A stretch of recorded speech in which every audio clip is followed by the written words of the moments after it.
Welcome everyone to the Grindhouse Syndicate Auction House, where today we have some very fine, probably not haunted, antique items for you. First up, we have a 1994 Kmart Blue Light Special, Little Tyke's Crib. That belonged to our very own co-host, Jordan Lowe. Yes, that's right, you can own a piece of Grindhouse Syndicate history. Next up, we have a 1997 14-inch RCA, most likely. The logo is missing. It is very heavy, colored television owned by a 13-year-old me. It was mine when I was a kid. It does not come with a remote because I think it was lost sometime in 1998. But it is a very beautiful piece. Very beautiful piece. The weight of the television created a gravitational pull that pulled the remote control. It's pulled out of existence. Exactly. Next up, we have a large mirror with fancy wood around the edges. It looks very expensive. It is perfect for a bathroom if you are going for an 1800s look. And you have a large bathroom. And a very big bathroom wall. Everyone who has owned it, though, has died. And under odd circumstances. So I have been told. It is not safe if you had a dog or plants in the home. But we have been fine since we had it, and we just keep it covered up and outside and in a wooden crate. So I wouldn't worry about that. But remember, it is not the item, it is the history that you are paying for. Quick disclaimer that the lawyers keep bringing up. These items may or may not be evil/haunted and may or may not come with a poltergeist. We are not liable if an evil entity possesses you or your family members, murders anyone, causes you to murder, including yourself, or any of your property is damaged. Now that that is out the way, I hope that you brought your checkbooks, because today we are covering the man, the myth, the legend, Mike Flanagan's Oculus from 2013. Have you seen the cat? So Thanksgiving is over. The time for turkeys and pilgrims has come to an end. But before we jump into Christmas-themed movies, we are going to return to our regular themed broadcast. We just don't want to do a whole month of Christmas stuff. I don't think we would survive that much Christmas cheer. We are very much a Halloween household around these parts. Yes, our Halloween decorations are still up in the yard. Not all of them. Dude, you're not too proud of that. Not all of them. Just the animatronics. We're gonna put Santa hats on the animatronics, and they're gonna be our Christmas decoration. I was thinking the other day, how could I turn the what is he? The Grim Reaper or something on the horse? He is a Grim Reaper on the horse. I was thinking, could I turn the horse into a turkey? No, you gotta turn him into Rudolph. We could do that. Well, now that, but this was the other day when Thanksgiving hadn't happened. I already had Rudolph in my head. I bet you I could make him into a turkey.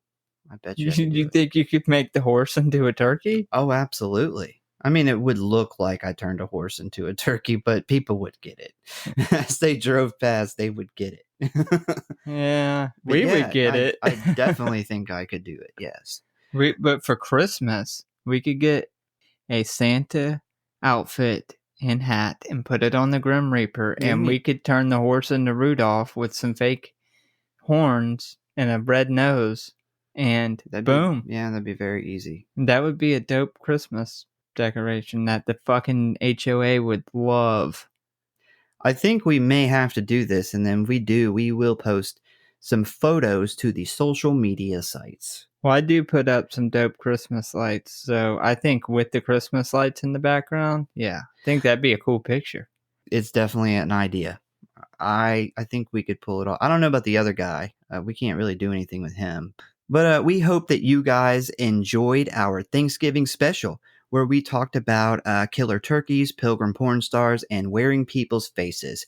It was some of the most fun that I've had recording in probably the whole time we did this. So you guys seem to have really liked the episode. It's done very well. We loved doing the episode.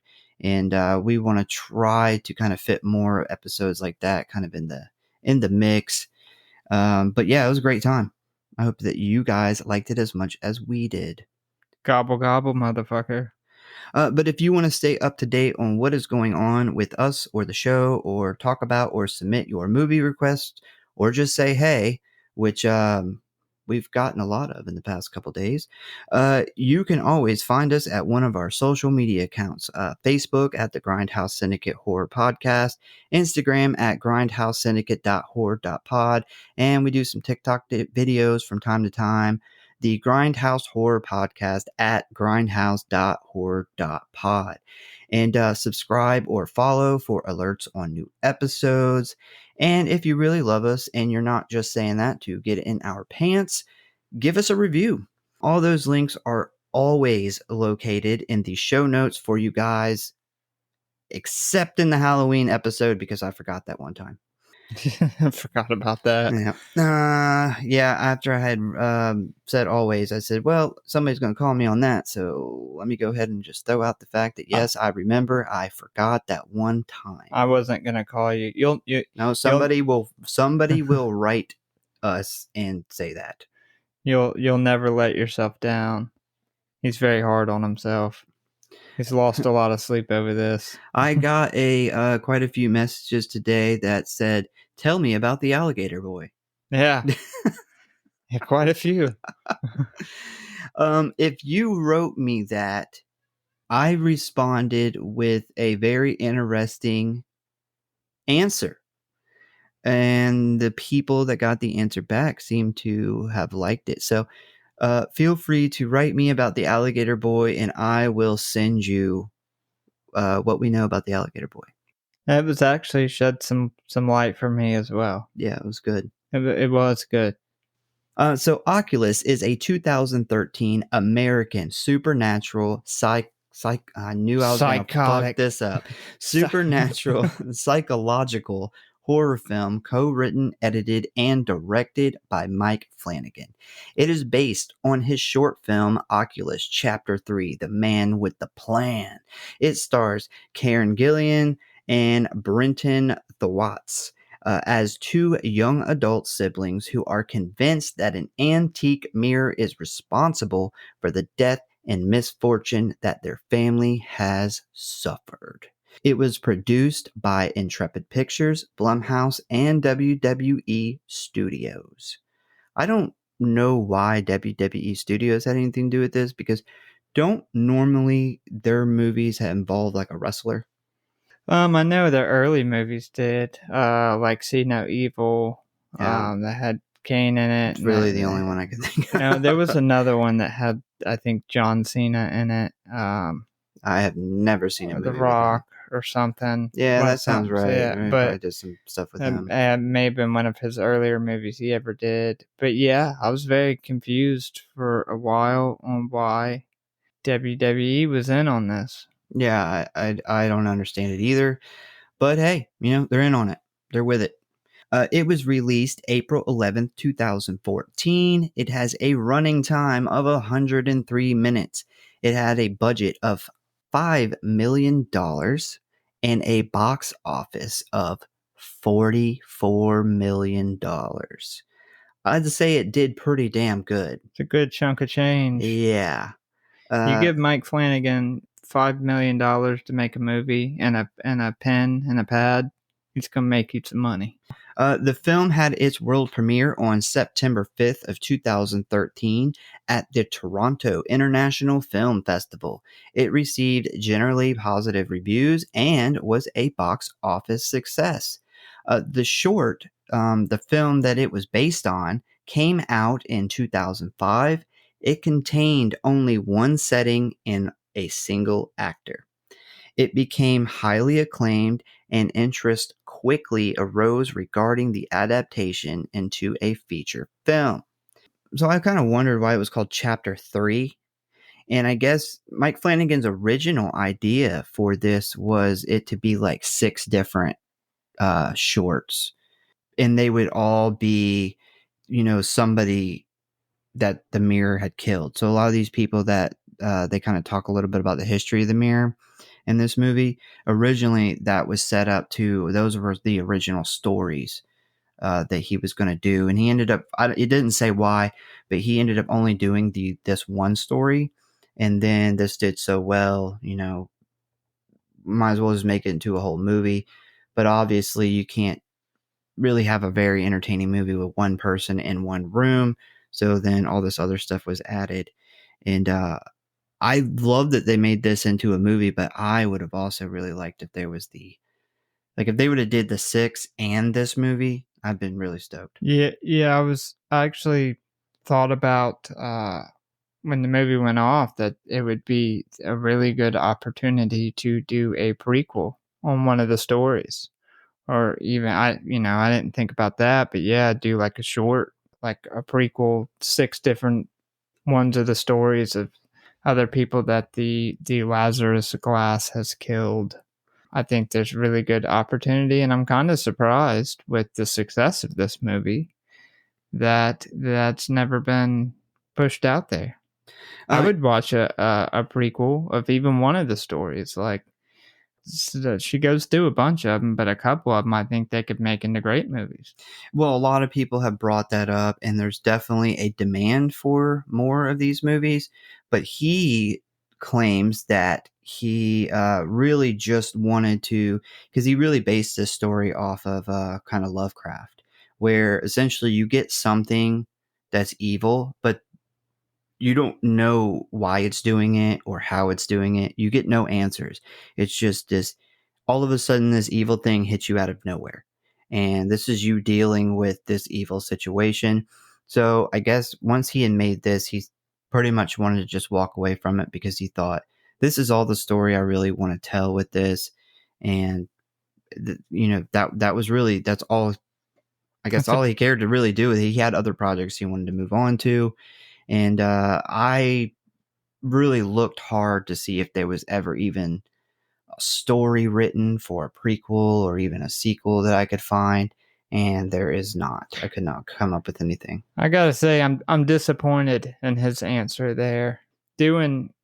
Picking one of the other 45 known people that this mirror has killed would be no different than covering this story. Like, you don't have to like put any backstory on why the mirror's doing this. Like, all you gotta do is tell the story of whoever's killing that movie, whoever you decide to do the prequel on.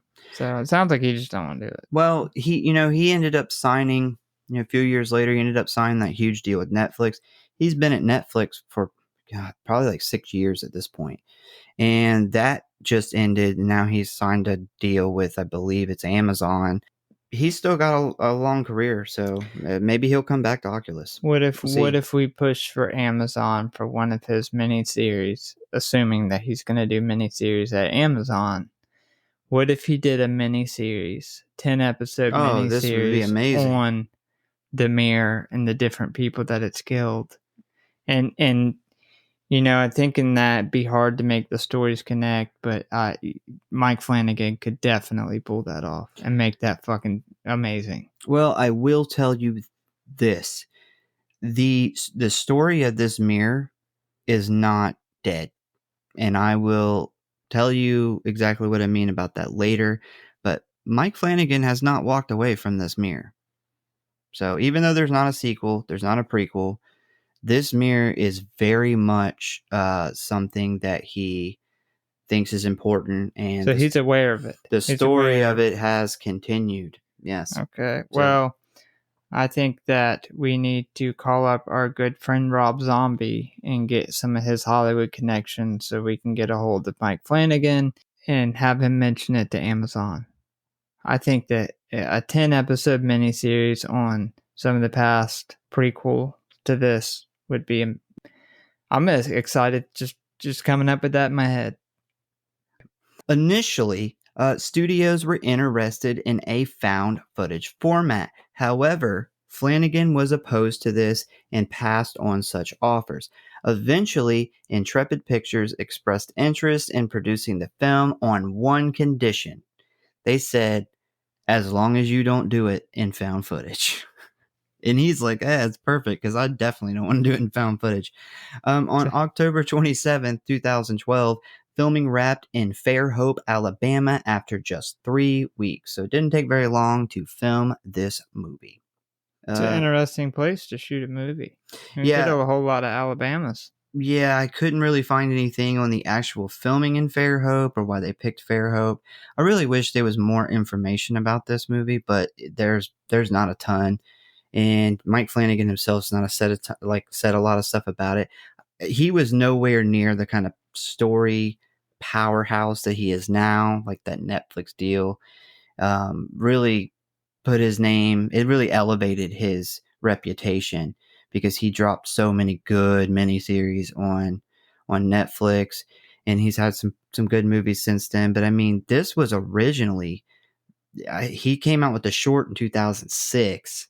I had never heard of him in 2006, and this movie was filmed in 2012. So there's just not a lot of stuff about this movie. That's one thing that doesn't surprise me. That's one of the reasons I kind of wanted to cover it, because this was a movie that I bought knowing nothing about a long time ago. I don't know, but shortly after it came out. I remember being very pleasantly surprised more people didn't know about this. It's so I remember the first time I watched this movie, and it was, I didn't know anything about it either. I'd never heard of it, and it was on Netflix, and I picked it to watch for two things. One, I thought the name was cool. Two, I thought the redheaded girl was very attractive. I was really bored, and I remember it also said, it was a psychological kind of mind fuck type movie, and I was like, well, I'm in. And I was very surprised. I thought it was just like a Netflix I thought it was a Netflix movie originally. And then I was really surprised how good it was. So the ratings for this, Rotten Tomatoes 75%, IMDb 6.5 out of 10, Letterboxd 3.2 out of 5, and the average audience score on Google is 4 out of 5 stars. If you would like to see this movie, you can find it free with ads on YouTube, or you can rent it from Amazon, Redbox, Apple TV, Vudu, and Google Play. No Tubi? It was not on Tubi. How are you gonna do how are we gonna get the money to make The Exorcism of Santa Claus? I got it. I just seen yesterday Scream 4 was added to Tubi. Scream 4 is the only Scream that's not on like the Paramount Plus or HBO Max, because there was some kind of thing with the rights or something, and it got pulled from Paramount, and I was like, well, where's it gonna go? Landed on fucking Tubi. Yeah, of course, and that's in my opinion the second best one. It's good. Yeah, we gotta get that money for the Exorcism of Santa Claus, but I think I got one that might be better than The Exorcism of Santa Claus. If we're going to make one movie. So I noticed last week that you mentioned that the Night of the Living Dead was, they messed up. That's why you see so many ripoffs of it. So get this, Christmas Night of the Living Dead Elves. In the months leading up to... Oh shit. In the months leading up to Christmas, a handful of Santa's elves suddenly die due to a mysterious illness. After a night of delivering presents to happy children around the world, Santa returns home to find a half-eaten Miss Claus torn apart and a North Pole crawling with zombie elves. Can Santa, his reindeer, and the select few elves who survived the initial onslaught live to see New Year's? Dun dun dun. Oh, by the way, that's a TM. You can't steal it. Don't steal it. We just TM'd it. TM. Heard it here official. first. Night of the Living Dead. Christmas Night of the Living Dead Elves, man. Yeah, I don't know, man. Exorcism of Santa or Christmas Night of the Living Dead Elves. Yeah, it just needs to be a double feature. Double feature. Yeah, we'll film them at the same time since we already have the Santa. We already have the elves. We'll have to get Mike Flanagan because I feel like he could make this work. He'll just write it into one crazy, twisty, turning story. So you ready to jump into the plot of Oculus? Yeah. All right. So the movie starts out with its title card, and then we get a young girl looking scared peering through a cracked door. And she sees what appears to be her dad walking around the house holding a gun. It's never a good sign. Her and her younger brother start quietly running through the house trying to escape. The door is locked, and their dad hears them trying to turn the knob. He then walks up. He points the gun right in his daughter's face. We pan up from the gun only to see a much younger, different man holding the gun than before. He then pulls the trigger. We then jump to a psychiatrist's office where the young man who is holding the gun is discussing his dream he had with his doctor. The young man, who he is one of our main characters, his name is Tim, explains that in his recurring dream, it is always his father holding the gun. But in this one, it was him. And the doctor says some doctor shit, blah, blah, blah, blah, blah. Bam, you're cured. And he is free to finally leave the mental institution that he has been committed to since his parents' death. If only it was that easy in real life. Yeah. He has one fucking dream. He has one dream. And they're like, congratulations, son. You've graduated. After 10 years of work, we've finally brainwashed you into believing this story. They do a really good job throughout this movie, though. You can say they did a really good job brainwashing him. Well, they did a really good job portraying somebody who had actually been brainwashed for 11 years to believe something that they actually seen wasn't true. Like, the arguments that he puts up with her as they get into this is like totally some shit that they would put in your head. You know what happened to him is he literally went to a hospital and they gaslighted him for 10 fucking years. And I mean, we know that's possible because some people get gaslit like just from a 5-minute conversation, 10-minute conversation. Yeah. I mean, if you go into a mental hospital and for 10 or 11 years, somebody's trying to convince you that something you've seen didn't happen, and they have all this scientific evidence of stuff that happens with your brains where this does happen, man, after 10, 11 years, it'd be hard for anybody not to question themselves. I think too that she, his sister actually does make a statement later on too, where she's like, I understand because you had to eventually kind of say whatever they wanted you to get out. And he doesn't answer because I think he is probably remembering back to where he figured that out. I mean, it was probably a really long time ago, but at some point, probably when he was just beginning to be a teenager, he said, man, I'm never going to get out telling these people that this fucking mirror is killing people. Yeah, and I think at some point after that, he obviously began to believe it. Yeah, I can definitely see that being a thing too, because with what they went through, you almost don't want to believe it. Like if you have a group, serious trauma, if you have a group of like doctors and psychiatrists and stuff telling you that that's not what happened, I can see it being very easy for you just to be like, you know what, I don't even want to believe that happened, you know, and just kind of letting go of it and just being like, yeah, you tell me what really happened because I don't even want to think about the reality of what occurred. So we learn that he is turning 21 very soon, and all the doctors around the fancy wood circle table agree to let him out because he is now normal and better. We then jump on over to an auction house and meet a beautiful red-headed creature of God, and her name is Kaylee. This is Tim's older sister, and the younger girl that we seen in the beginning of the film. We learn that she works for the auction house and has her eye on a certain antique mirror that is being auctioned off to some unknown filthy rich bastard, I assume. Lucky filthy rich bastard. I can't remember how much they said the mirror went for, but I remember being like, damn, that's a lot of that's a lot of money to see your reflection. somebody dodged a bullet and saved a lot of money doing it. Well, the question is, do they get the mirror back in the end?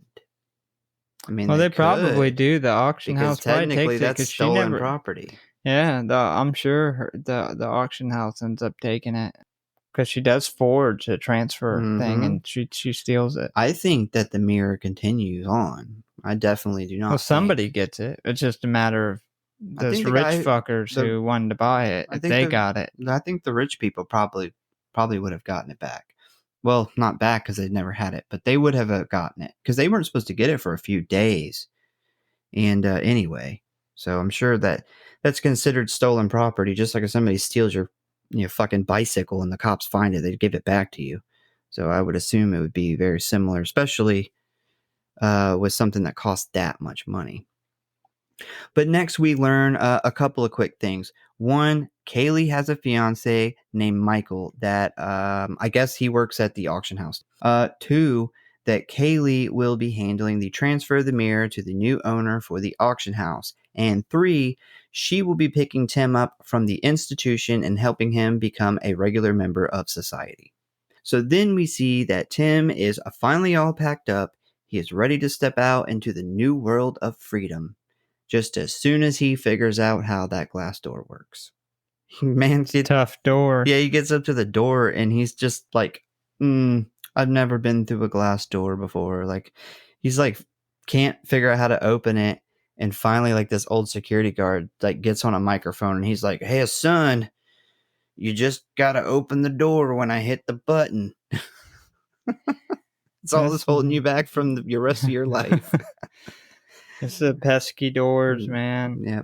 As he steps outside the front door, Kaylee is standing there waiting, and they go and they grab some food at a very fancy restaurant.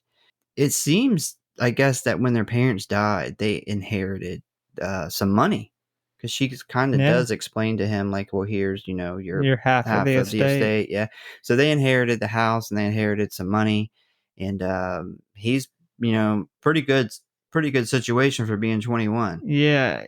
And his sister, man, Kaylee has her fucking shit together. Oh, yeah. Like, she can't be but like what, 25? She's only 23. 23? Yes, she is 23. And she's already set up him a place to go. She's got all his stuff in order. Like, she is, I mean, he's got a good sister there. Yeah, she even says too, like, while she was in college, she was the only person that owned a home. Mm-hmm. But yeah, so Kaylee learns that her brother actually took her off of his visitor list. And this is the first sign that this isn't going to go so well. Yeah, that would suck, man. That would hurt. That would, especially after she's done all this stuff to really set him up to be successful. Yep, she just probably spent, months putting together a plan for when he gets out. She probably put that together a long time ago because she didn't know when or if he was ever going to get out, but she had it prepared, and she did all this to make sure he landed on his feet, only to find out that he was like, "No, I didn't want you to come see me. I didn't want to see you after the shit we went through." But Kaylee interrupts the tension by telling Tim that after all these years, she finally found the mirror. The mirror that destroyed our family and took away our futures. The mirror that put you in that fucking box, Tim. She is determined to destroy this thing. And I guess she thinks Tim is going to be as excited about it as she is, but he is not. He is brainwashed. Yeah. It's like, what are you talking about? So this news pretty much shocks him, and Kaylee tells him that she only has the mirror for a few days, but that's just enough time for them to complete their promise. I don't think he really remembers the promise. No, I don't think so either. Because he doesn't seem like he knows what she's talking about. It seems like after being brainwashed that he has, and probably through trauma, blocked a lot of this out, put it somewhere deep. Now he believes this completely other story that their dad just went crazy and killed their mom. I think when she brings up the mirror, he's generally like, what the fuck are you talking about? I think he remembers the mirror because the doctors probably told him repeatedly, like, shut up about the mirror. That's not what happened. Like, what you're saying is crazy. I think he has memory of it, but I think that he just doesn't believe it anymore. And he's just like, I don't think he really remembers the whole promise that they made about destroying it. And he's pretty much just like, are you still talking about this mirror? He's doing to her probably He's what the gaslighting doctors her. did to Yeah. him. Yeah, that's exactly what And he he's doing. does that for He like does. half this movie. Yeah, he does. And he literally brings up, and that's why I said they did a great job of making this really realistic. He brings up a lot of real stuff that happens psychologically to people in real life that they have drove into his brain of why she thinks that this mirror had killed their parents and why they made that up out of drama. Yeah, and we'll get into here soon. We'll actually kind of get into the really interesting part about this situation. But right now, we jump to 11 years earlier, and Kaylee, Tim, and their parents are all moving into a very nice new house. And it seems like they are a very normal, kind of loving and happy family. Their father, Alan, is setting up his new home office, and he has bought some very expensive new furniture for it. And one of the items that we see the movers placing into the room is an antique mirror.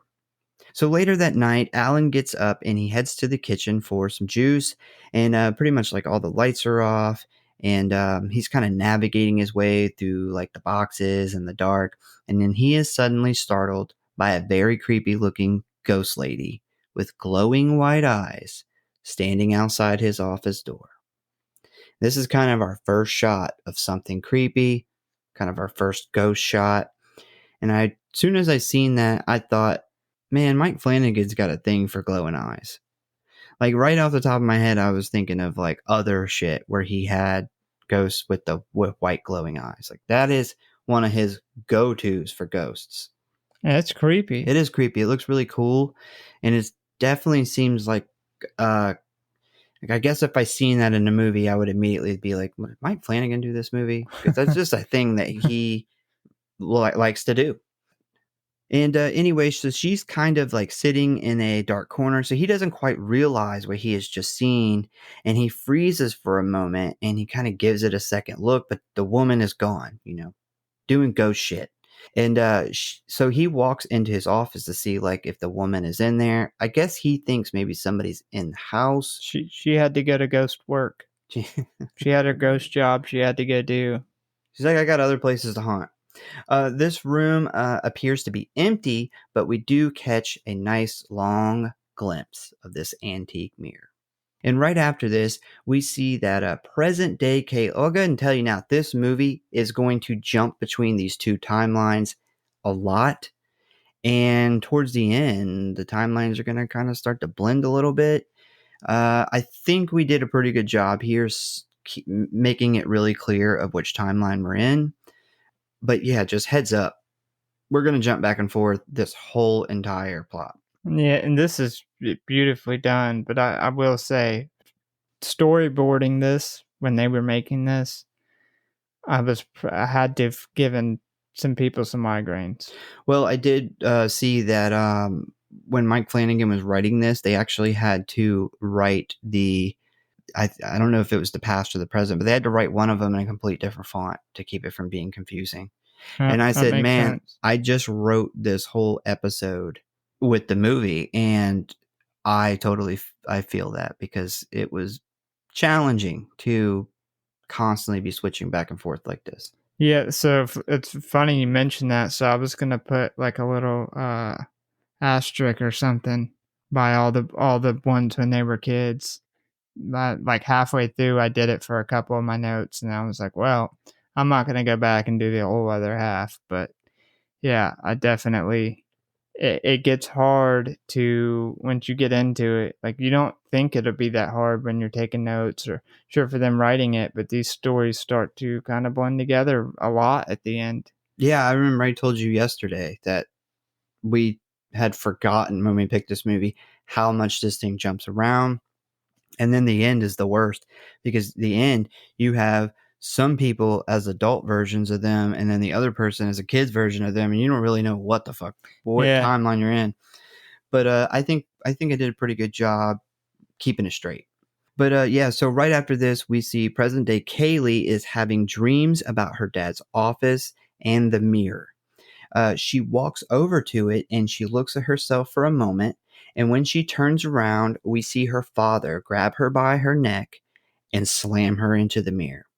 Now, when I wrote this couple sentences right here, I had a light bulb. And I'm not going to say anything yet, but I want to come back to this couple sentences right here. So the next day, we see Kaylee is packing up the mirror to take over to her parents' house, and then the mirror kind of starts fucking with her.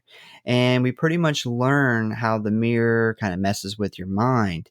And while in the storage room of the auction house, the mirror shows Kaylee some like human-shaped figures in these sheets, like with the sheets draped over them, and they're kind of just slightly moving. And this freaks her out for a moment. But, she kind of gets a grip on herself and she remembers that this is what the evil mirror does. Just then, Tim calls her from his new cell phone. He had like one of the brick Nokia type phones. And she tells him to meet her at their parents' old house in a few hours. And the look on Tim's face tells us that he is very worried about this trip over there. Because he obviously has not been back to this place since all this crazy shit happened. Yeah, that'd be weird going back. Oh, that would be really weird. I will say, did you? So with the busts, I don't know how I never caught this before. I love that scene, by the way, how they just slightly move through the mirror. But you know how she takes one off and it's the bust underneath. She takes the second one, she goes to grab the third one, and then she gets interrupted. That the third one completely disappears after that. It never existed. Oh no, I did not see that. Yeah, I've never caught that. So she's about to do the third one, and you just assume it's a bust or a statue underneath. And then the guy working there interrupts her, and she kind of jumps. Well, then the camera pans back to the other side of her, the other angle, and it has completely disappeared. Damn. And she looks over, and she realizes it never existed. And this is your first shot in the movie, the first glimpse of how the mirror manipulates your mind, and that she's already been through this before, so she's not even surprised that it's completely disappeared. She knows instantly that it was the mirror fucking with her, like it didn't phase her. That is some Mike Flanagan magic right there. That is why I really love watching all his stuff, because you can, we've talked about it before with Hill House, where you could watch Hill House like 5 different times, and instead of looking at the main characters, if you just look at the setting in the background, you can see fucking ghosts, like a figure moving around in the background, or some like weird looking tall guy in the background.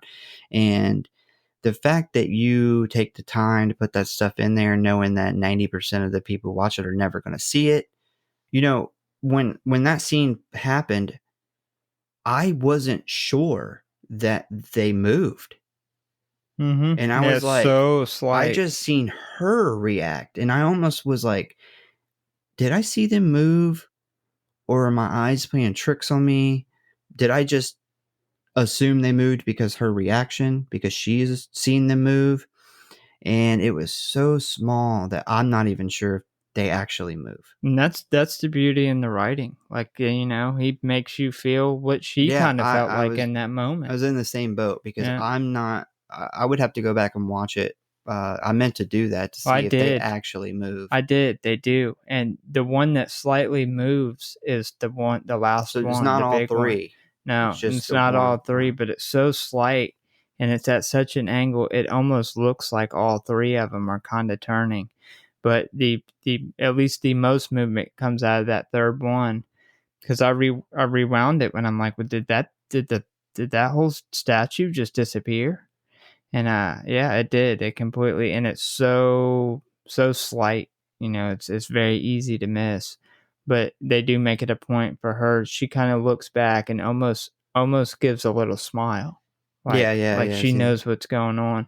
And if you catch that, this is your first glimpse of the mirror is so strong at manipulating your mind, it can make you completely see things that aren't there.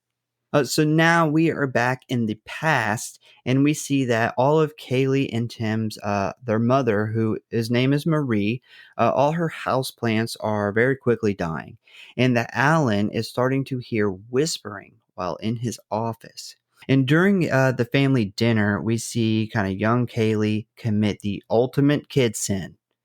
She calls her mom by her first name out of anger. Oh, shit. Yeah, fucked up. And during this conversation, we see that Alan is kind of zoned out. He's not really interacting with any of his family. He isn't like talking or eating at all, and he begins to chew one of his fingernails till it bleeds. This is some rough shit. Yeah, he has that scene too where he takes the Band-Aid off, and then the Band-Aid's back on his finger, and then he gets the stapler remover and he starts trying to pull the Band-Aid off, but what He he's rips really his doing is fucking he's actually fingernail off? ripping his fingernail off. Yeah. Yeah, that seems gnarly. Just because, I mean, that's one of those scenes where it's not like super gory or anything, but just like I don't know. For me personally, the sight or the thought of my entire fingernail being ripped off by myself and not realizing it just kind of gives me chills. So Kaylee mentions that she's seen a lady standing next to Alan in his office through the window earlier today, and Marie very curiously asked who it was, and Alan plays this off as he has no idea what she is talking about.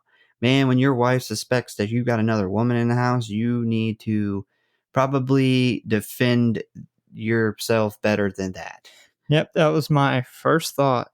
Like, if that happened and Brooke was like, "What woman was in your office?" I would not just be like, "There was no woman in my office." I'd be like, Well, he's just like, I don't know what you're talking about. I would be like, what are you talking about? There was no woman in my office. When did you see this? Where did you see this? Like, I would be like, this 100% did not happen. He did not take this very seriously. No. He just thought I don't know what you're talking about, and walking off was just enough, I guess. But stupid kids. In present time, we see Kaylee and Tim arrive at the old house, and it's pretty empty. It looks pretty much like no one has lived there since the tragedy happened. And Kaylee does have a few houseplants kind of sitting around, and she releases a small dog into the home.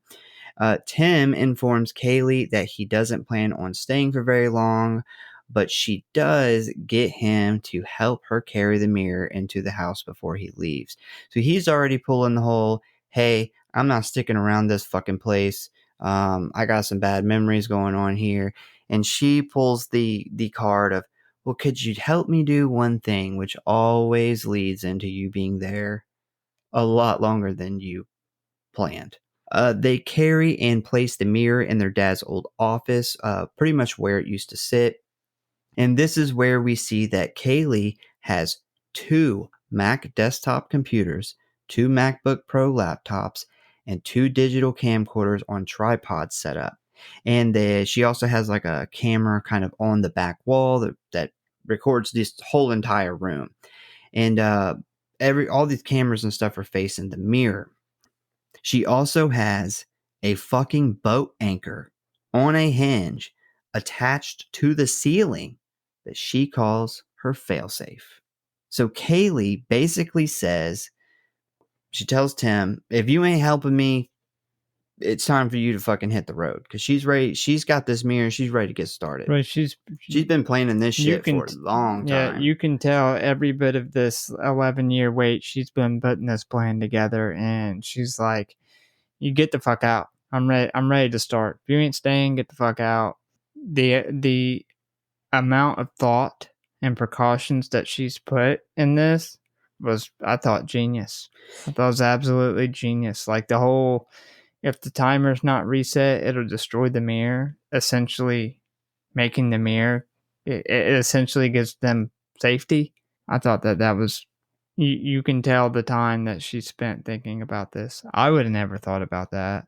Yeah, she does a really good job setting all this up and pretty much kind of thinking of it from every angle. I mean, from somebody who went through pretty much the situation with this mirror as a kid, the fact that she has now thought of things that this mirror would do without ever experiencing a lot of what she's planning for. And she's a kid, like you have a kid brain. You don't remember every detail of something traumatic when you get older. So she's pretty much like, she's done all this research. She kind of knows all of these different ways this mirror can fuck with you or kill you. And she has pretty much planned not only to kind of keep the mirror at bay, but she's also planned to try to, in the most scientific way possible, prove that what happened with her parents was not just a basic the father killed everybody kind of story. Yeah, the setting the plants up further and further away so To you judge can a see the distance. range was Yeah. that was super smart. Yeah, she does a fantastic job with the planning of this. So Kaylee turns on the cameras and begins recording. And Tim says, I'll stay a little while longer. And she explains that the whole room is set up with cameras to record everything that happens. And she has like these analog alarm clocks that will go off at different times. And this is basically to inform them when like the tapes need changed and pretty much when to drink water and when to eat, because they already know that the mirror will manipulate time. So, because some of the people that's killed before is literally like starved to death Bro, or one of them died from no water. died of dehydration in the bathtub.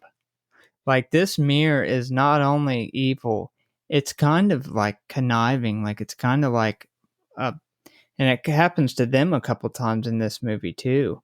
Now, there's one I'll point out, but it's kind of like in your face, fuck you. Like, I'm not only gonna make you die of dehydration, I'm gonna make you die in a bathtub of water from dehydration. Yeah, it's a bastard. It's like a demon mirror. So she's even has like a thermostat in every single room so she can keep track of the temperature changes throughout the house, because she knows that every time the mirror starts doing some tricky shit, the temperature either rises or drops. It will not stay the same. So she pretty much has all these different ways to kind of be able to tell how far the mirror's reach goes and when it's actually doing something in the room. She's definitely did a lot of planning here. So she also explains that the purpose for all this is to prove that the mirror has supernatural abilities and is basically haunted / evil. According to her research, the mirror has caused 45 deaths in 4 centuries since its existence. That's at least 45 that she was able to find any proof of. So who knows? Because she does mention at one point that it disappears for a long time, Yep. and it just ends up showing up again in like Europe, like 100 years later or something. So yeah, some of the details of the deaths are very odd, including like I said, the woman who died from dehydration while in the bathtub full of water. There's another woman who actually shattered her own bones with a hammer after drowning her own children. And this lady actually lived through this, and they asked her about drowning her own children, and she claims that she never did that she really just tucked them into bed. So the mirror obviously made her think she was putting them into bed, but what she was really doing was like locking them into a well, and essentially they drowned in there. bro, it's like Mike Flanagan could do so much with just that story, let alone like some of the other ones that he's done. Like, if they did short stories on this, man, I think it would be fucking awesome. Oh yeah. So everyone who owns this mirror eventually dies in pretty much some kind of crazy ass way.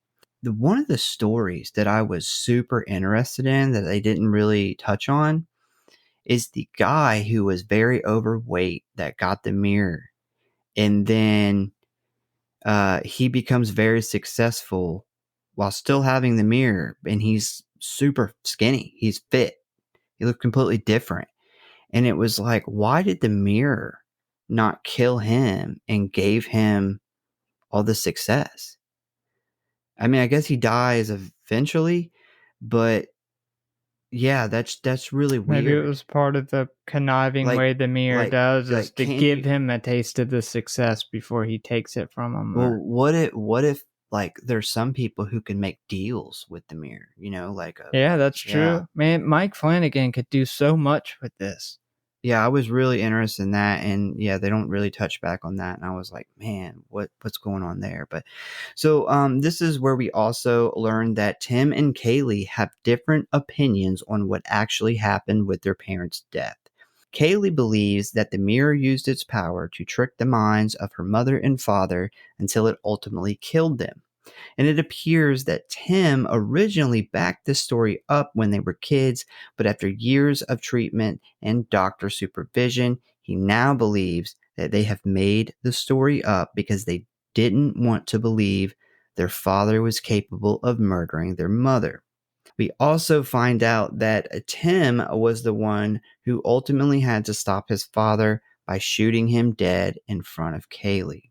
And one of the last things Kaylee explains is how the failsafe works. It is a 20-pound anchor with another 20-pound weight attached to it.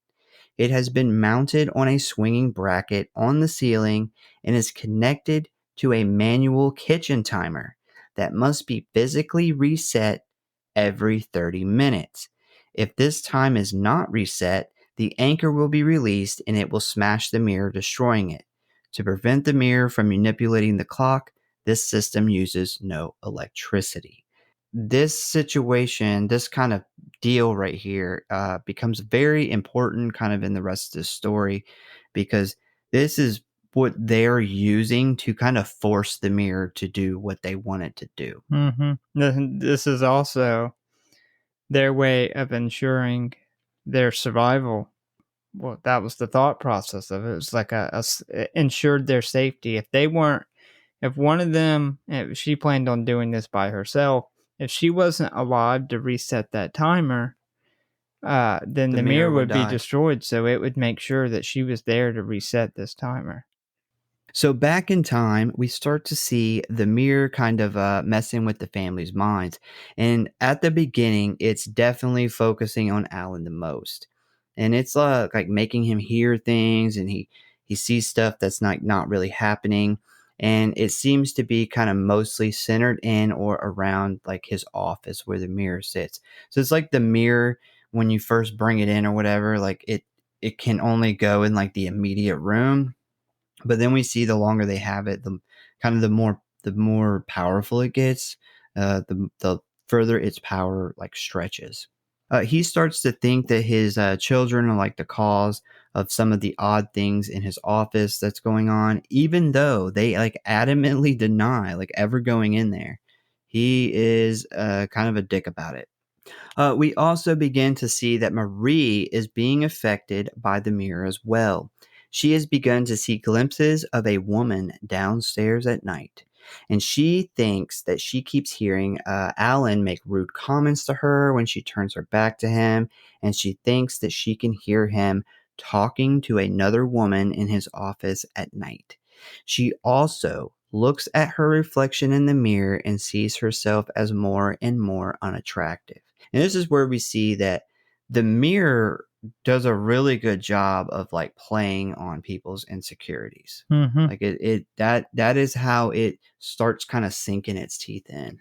Yeah, I'm going to talk about this later on in the story, but the mirror seems to have a much better ability to sink its teeth into you when you're vulnerable. Oh yeah, which is why I think that the mirror goes after his wife. I think that's a big part of it, and also this is big on the mirror is pitting them against each other. Which, if you look in the present day, with Tim and Kaylee. Tim and Kaylee. No, I gotta have my name messed up. Tim and Kaylee, they're doing the same thing in present time. The mirror at first kind of pits them against each other. Well, yeah, I mean, no matter who you are, like you're always more vulnerable when you're by yourself.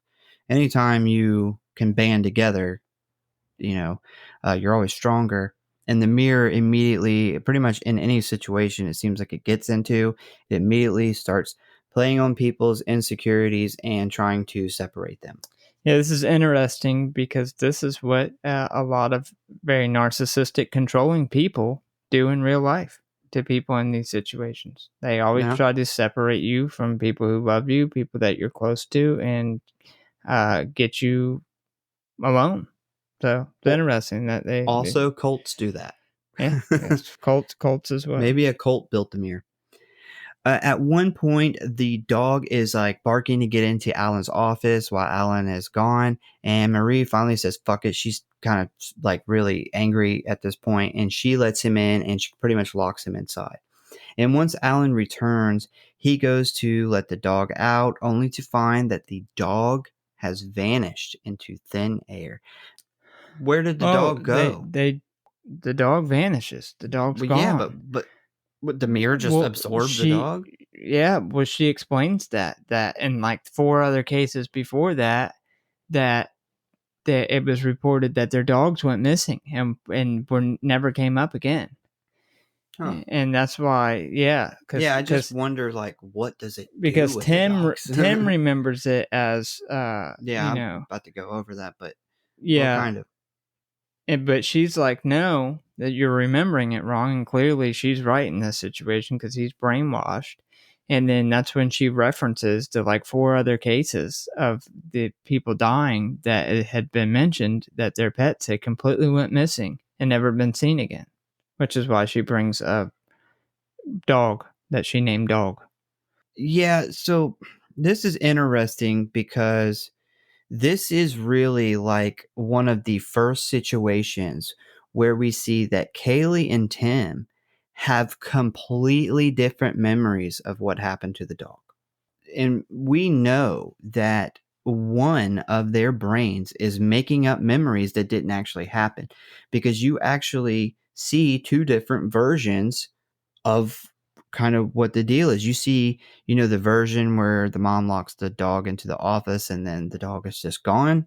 And then you see Tim's memories of it, where the dog was sick and his mom was on the phone. That Alan had actually taken the dog to the vet because, and he basically called to say the dog was it was going to die, wasn't coming back home. And it's just really crazy that 2 people can have memories of the same exact thing, but then be completely different memories. Yeah, and it's not really ever clear if his memories were changed. He kind of came up with that memory by being brainwashed for 11 years in the hospital, and that's what his brain come up with to make sense of it. Or did the mirror manipulate him as a kid and he seen the dog die? He thought he seen the dog die, but that didn't really happen. We know the mirror can make you see things that aren't there. So did he come up with that, or did he actually think he'd really seen it? If I had to pick one, I think that his brain come up with that because, one thing that we have learned is, in the study of like eyewitness testimony, we basically have run a lot of experiments where you have, 20 different people, you have something, happen in front of them very quickly. And then you take those people individually and you ask them to describe what happened. And a lot of times you do not get the same exact description. Some people have like a complete different version of what happened.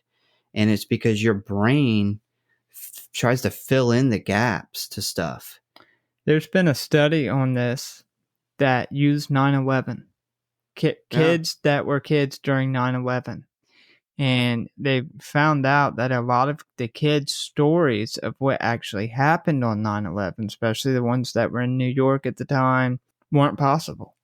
Like they didn't make the story up. Their brain made it up. They had like, bits and pieces of memories that they had, and then their brain makes up to fill in the gap. So I agree with you. I think that this was, throughout his years in the hospital, something that he made up to fill that gap. I don't think the mirror was able to get to the kids very well whenever they were kids, especially this early on. They did see the girl a couple times that they said that was in their dad's office, but I think there's a reason that the mirror didn't get to the kids. I'll mention later. So Tim and Kaylee, they start to argue over their different memories of what happened before their parents died. And Tim points out that nothing strange has happened yet and that the mirror is just a mirror. And he begins to tell Kaylee that she is the one who her memories are false. And it is because that she is in such denial about what really happened. And Tim believes that his father was having an affair and their mother suspected it. This caused a lot of fights and ended in Marie having a mental breakdown. Almost called him Adam. I typed out Adam. His name's Alan, right? Alan? Yeah, it's Alan. Alan. Yeah. Alan Adam then confined and isolated her in the master bedroom and began to torture her and eventually killed her. After Marie's death, once again, I wrote Adam, then attempted to kill his children. And this is why ultimately a young Tim had to shoot and kill his father. Man, did I fucking write Adam through the rest of this shit? Adam for the record, there is no Adam in this movie. No Adam in this movie. I don't know why I called him Adam. Adam and Alan. I don't know. But I don't know if I wrote Adam in the rest of this episode. So if I call him Adam again, just know I'm talking about Alan. Oh, this has happened before. This happens too many times. I just start writing so fast, man. And I just yeah, this is the second time a person that didn't exist. This wasn't as bad as the first time. Though. The first time was like a completely different name. You had to completely somebody who wasn't even in the movie. Tim starts trying to talk Kaylee into believing that she needs psychological help to understand what actually happened and that her brain has made all of this up because she is so overwhelmed with grief. And Kaylee starts to have a breakdown, and it seems like she might believe what Tim is saying could be true. She finally has like an emotional break and gives in to what Tim is saying. He talks her into turning off the cameras and just going home. And just as she walks into the room to shut everything down, she is stunned to find that the two cameras have been moved into the center of the room and are now facing each other. The two chairs, two standing lamps, and two dead plants have also been moved into the middle of the room. A relieved Kaylee calls Tim into the room to see what she has found. A shocked and devastated look now appears on Tim's face as he stares in disbelief at the situation in the room. And Kaylee runs around the room basically saying, I fucking told you so. I do want to rewind a part right here. I probably didn't put it in here because it wasn't super significant, but I want to see if you caught this because I'd never caught this in the movie either. So the dog, while they're arguing, Tim lets the dog out. He frees the dog. He's like, you're not going to hurt this dog. This is wrong. They're arguing. Right before that, they're arguing, and the dog is barking. And he's barking louder and louder and louder. Well, I don't know if you noticed, but Kaylee yells, "Shut up, Mason." That was their dog's name from when they were a kid. And it's the exact same words that the mom yells to the dog. Oh, yeah, before did not pick up on that. The same exact line, same exact yell when the dog was barking. She yells, "Shut up, Mason." Yeah, right. Before she put him in the office. Yep. I never caught that before. I thought that was really interesting. But yeah, jump forward to them discovering that the cameras and stuff were turned. Tim is clearly shook. Oh, like his mind is broke at this point. And I don't blame him. Like, you got to think that you believed one thing. You have been in the hospital for 11 years of them rewiring your brain to believe something else. And now you have to unwire. Now your brain instantly is getting rewired again. Like, but very quickly. yes, in an instant. Like, you could imagine that you would go through a mental break right there. At that point, I would start thinking, am I like schizophrenic? Like, what's going on here? Like, I don't know what's real and what's not. Well, I think one of the biggest things is imagine the fear that rushes back because you instantly remember all of the fucked up shit that happened when this happened last time. And then, he goes into the hospital and of course he's freaking out and they're like, listen, you don't have to be scared because that stuff didn't really happen. That stuff can't happen. It's impossible. And it probably took a long time for him to accept that. And then not only did he accept it, he now fully believed that. And then all that's yanked away, and now he's realizing that all that scary shit that he was scared of and that happened is now, but he's now standing back in front of this mirror. He wasn't afraid to walk into the room with the mirror earlier that day because he said this is impossible. He agrees to stay. Yeah. He literally says, I'll stay a couple minutes because he's not scared. And I would imagine at this point he is now regretting that, because that would be a mind fuck. And it's worse now too, because he just listened to, maybe 40 minutes before, listened to his sister literally explain these stories of all these other people that have also died in these terrible ways. Yeah, that's a good point. So now, the mirror can do more than you even thought it could. Yeah, they didn't know that as kids. That's a good point.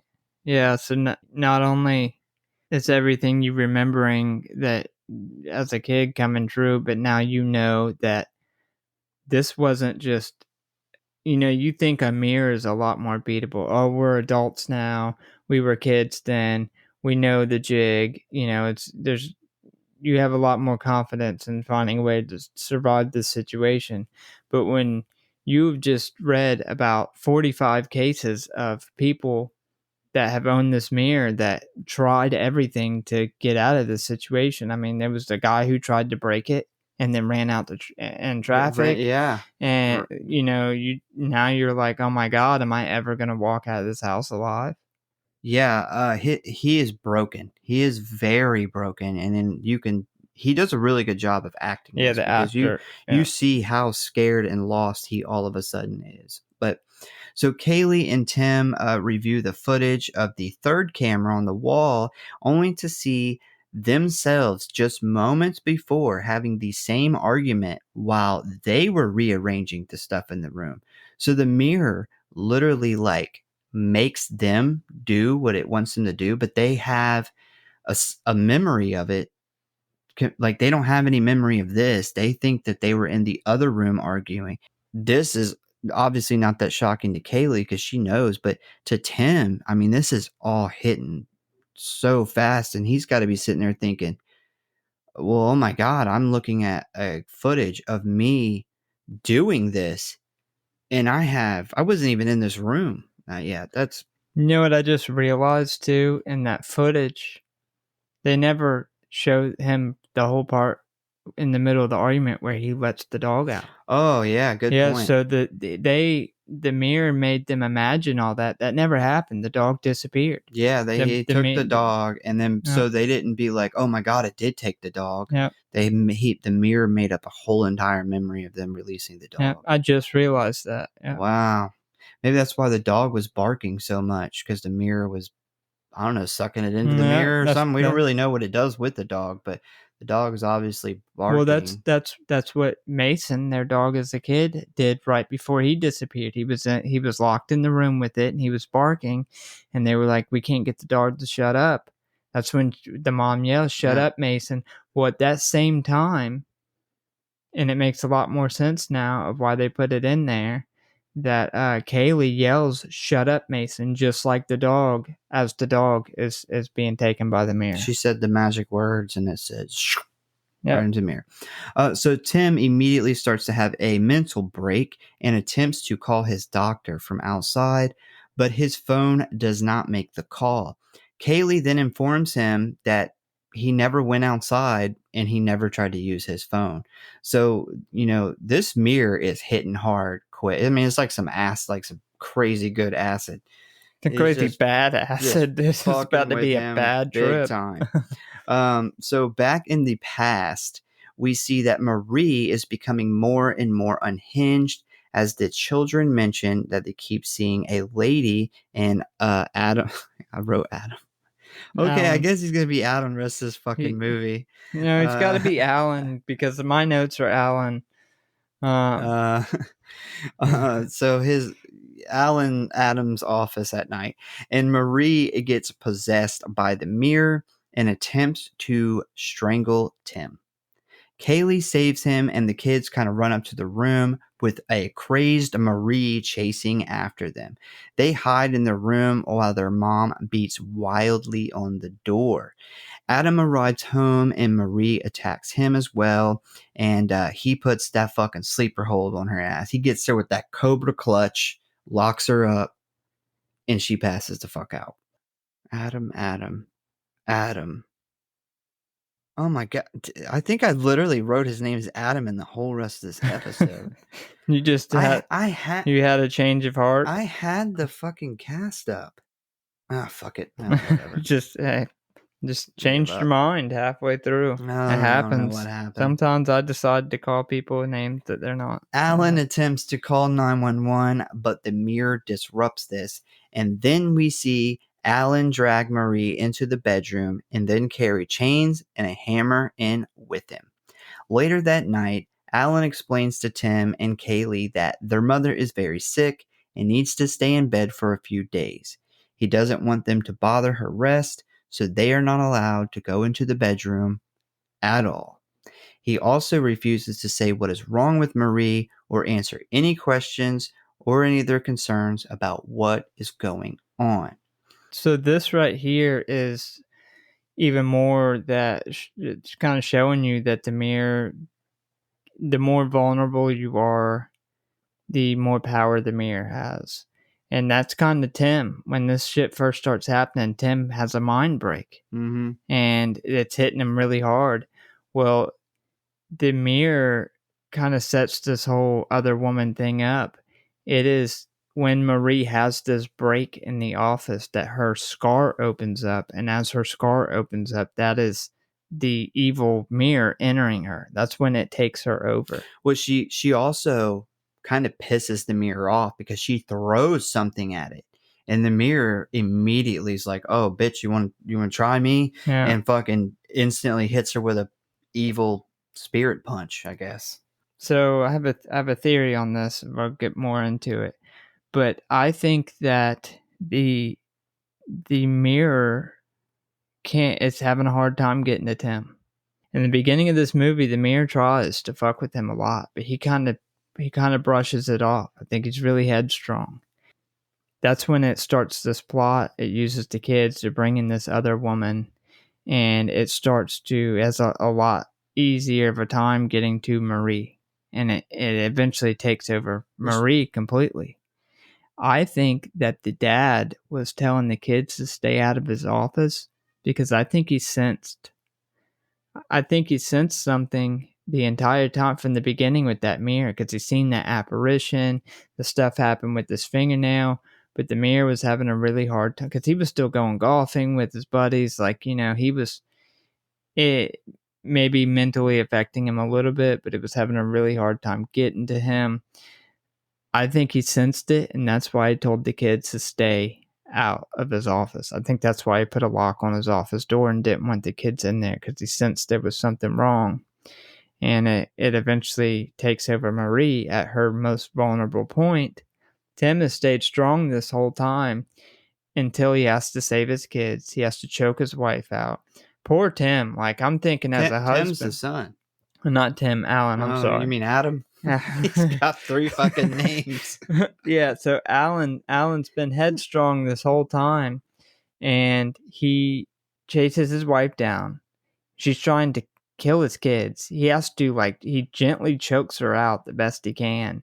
This is now him at his vulnerable spot. And this is when he tries to call 911. He's freaking out. Yeah, this is when it really gets him. This is when it finally gets him. But I don't think it fully has him. It obviously fully has her.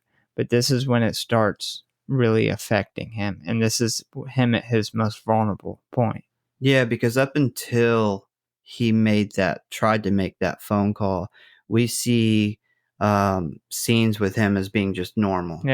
Yeah, he's kind of maybe has a little bit more of an attitude with the kids, and I think a lot of that was them staying out of that room because he didn't want them to go around that mirror.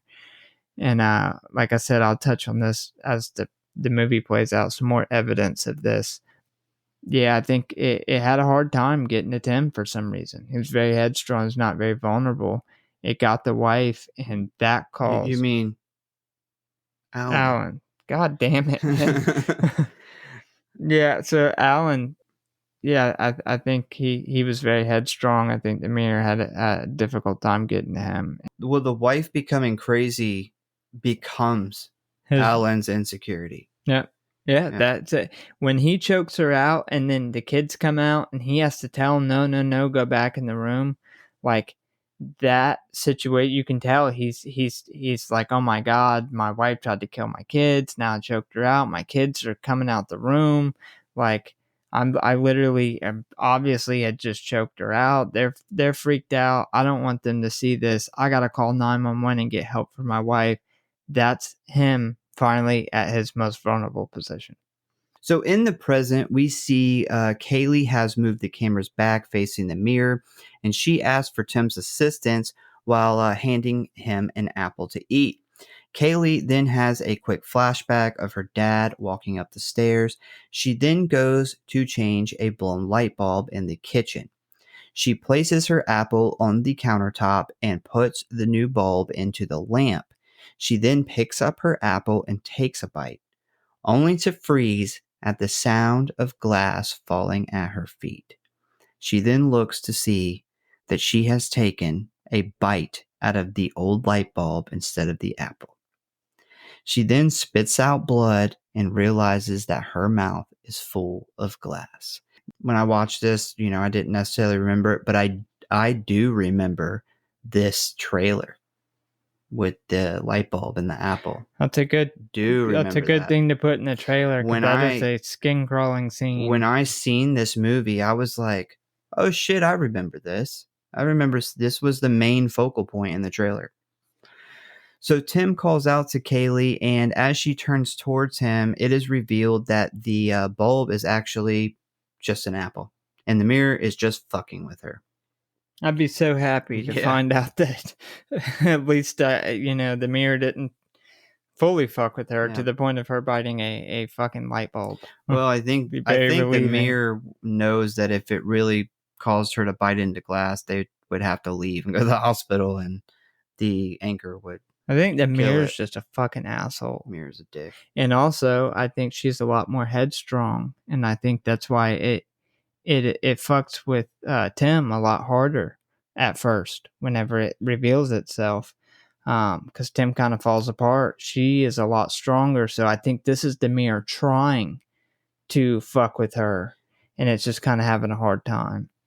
We then jump back in the past, and we see that Kaylee and Tim are hungry, but there is no more food left in the house. And they attempt to tell Alan, oh, he's back Alan again. All right. Nice. But then he is pretty much way too zoned out with the mirror to care. They say fuck it, and they decide to go tell their mother, Marie, what is going on. They enter the room only to find that it is in disarray. They don't see Marie in the bed, so they kind of walk over to the other side of the bed, and they are very startled when Marie jumps at them in madness. She looks very bad. Some of her teeth are missing. Her mouth is bloody, and she has been chained to the wall. Alan is furious that they went into the room and denies that their mom needs a doctor.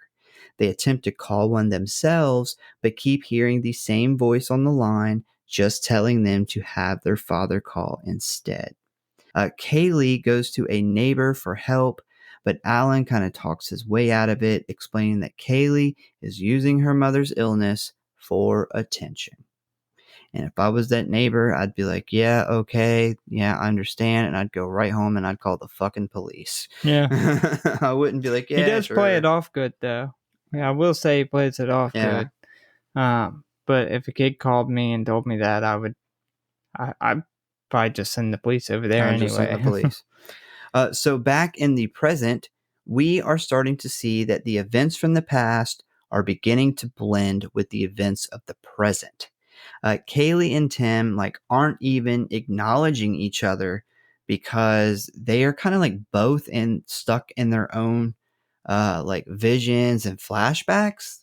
The mirror has started kind of tricking them with two completely different things, and they're kind of lost from each other in these flashbacks and stuff. They're on two separate trips. Yeah. It has become very apparent now that they cannot trust anything they see or hear. Kaylee is walking around the house, turning lanterns on while the power is out, when she is suddenly startled by her dead mother's image. And in a panic, she stabs Marie in the neck with a piece of glass, only to realize it's actually her fiance, Michael. And just then, her phone rings, and when she answers it, it's Michael on the other end asking how she is doing. What a mindfuck that Bro, is. this is another evidence of this mirror is not just killing people. It is a fucking asshole. Because as we learn, she did kill her husband. So he just added that phone call, or the mirror, I don't say he, the mirror added this phone call in there just to be a dick. Yeah, I was trying to, because I was trying to find the evidence to point me in the direction of either or. Because, the kill count of, essentially him getting killed, it's not like officially from the movie or anything. This is just from other people who watched these movies. And I'm like, well, wait a minute. We don't know for sure if he's dead.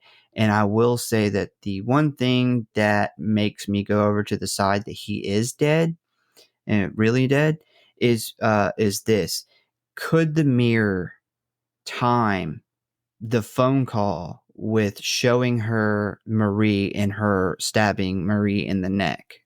Because one thing that has it to doesn't happen have control is over the phone call. you have to time the real Michael and it pretending to be Michael and Kaylee killing Michael all together. Can the mirror do that? Probably not. But can the mirror, when she does kill Michael, do the phone call? Yes. Easily. Also, he shows up as one of the apparitions. Like all these apparitions that show up as dead bodies throughout. Like ghosts of That's this all mirror. the people that the mirror has claimed, and he shows up as one.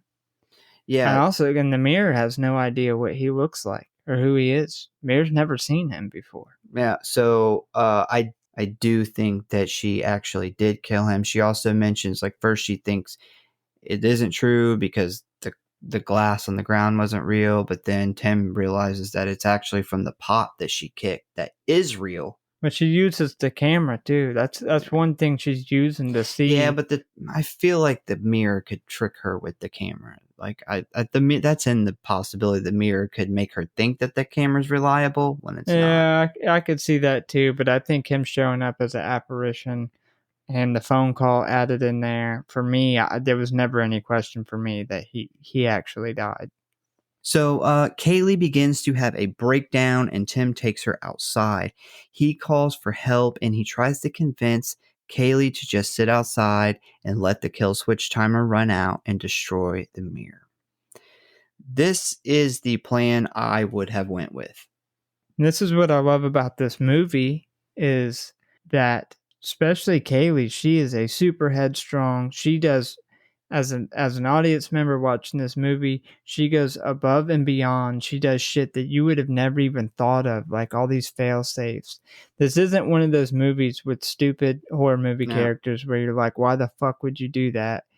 They do everything that you would do in these situations, and these are David's kids. Yeah, David from Vacancy, man. He had some kids that must have raised him right. They 100% make the right decisions, and they get put in these situations where what's about to happen and the storyline, which you're about to get to, is like, I don't know what the fuck I would do. Yeah, I would stay outside because of what we're about to discover. I would be like, well, why is the mirror showing me that? Unless it wants to bait me back in. It's how I would see it. Plus, after all the shit that I've seen inside the house, I don't think I'd go back in. Especially considering I just killed my fiance and he's right there at the fucking door. I can't really avoid seeing his body. So the thing is, too, though, even if they do stay outside, the mirror can manipulate reality so much they don't even know if they're actually outside. Yeah, well, that's why they go back in because they're unsure. Yeah, if they're even outside. We're not out here. Maybe that is really us. But Yeah. I think that after everything that happened, I put myself in that situation. I think I would just be like, well, this is the point where we see if we're really outside or not, because in a couple minutes we're going to be fucked, or that mirror is going to be fucked, but we're going to stop it here. That'd be me. At this point, my brain would probably shut down, and I'd sit my ass in that yard, and I'd be like, I'm just not moving, not doing anything else. And like you said, the police will either show up and the mirror will get broke or we'll die. But at this point, my brain would be so fucking fried that it would just be easier just to sit down. Yeah, so anyway, they're outside, and then they see themselves through the window, still inside, and now they are both just standing in front of the mirror, waiting on the anchor to release and kill them. And we see that Marie we go back in the past, we see that Marie has went like full fucking Reagan, and Alan has loaded his gun and went into the bedroom.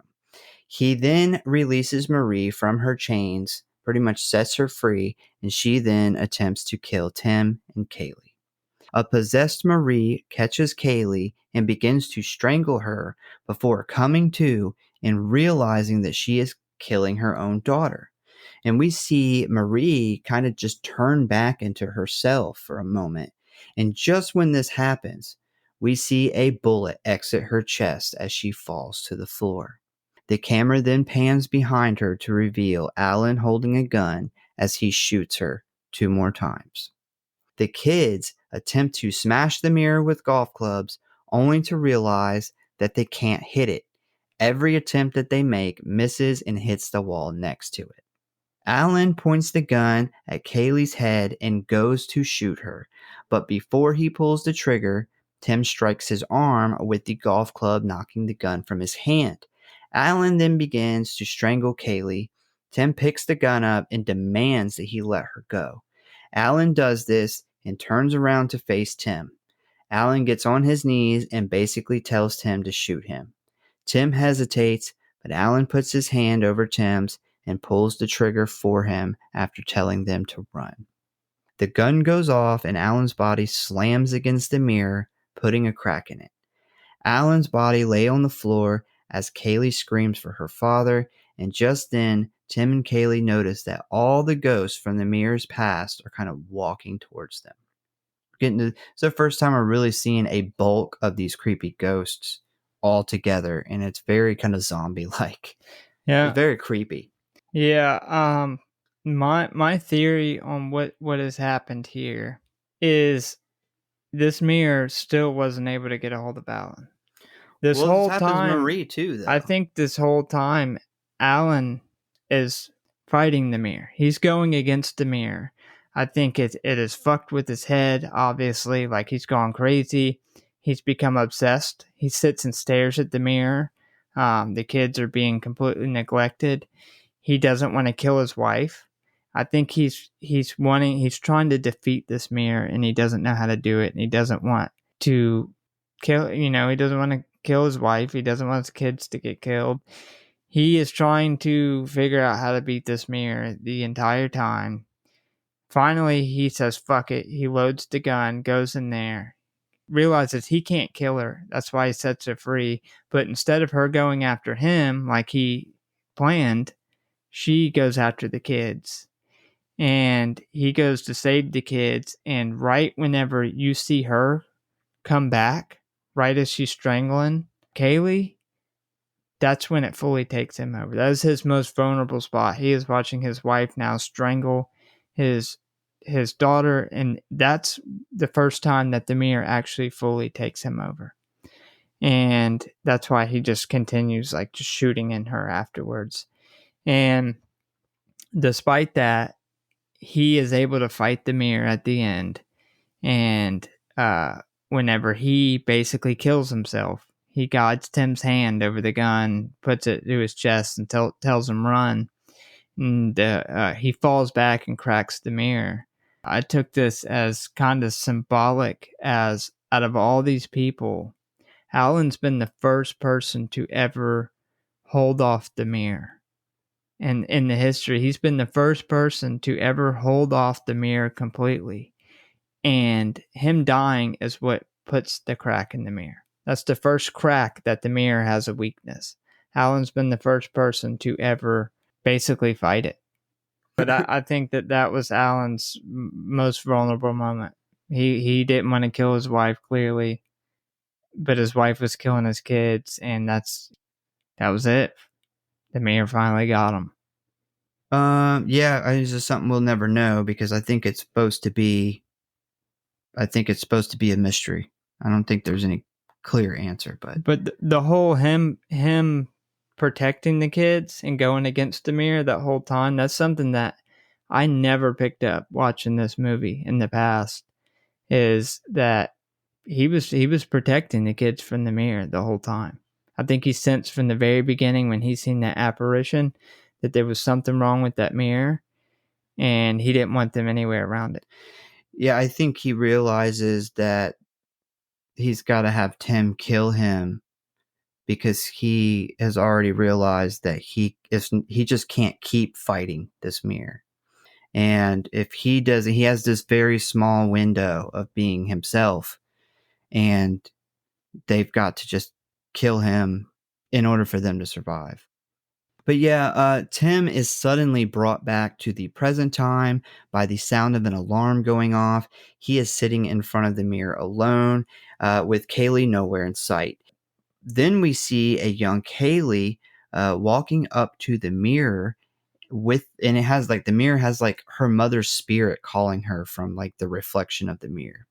And she gets emotional. She drops her golf club and she begins to walk towards her mother.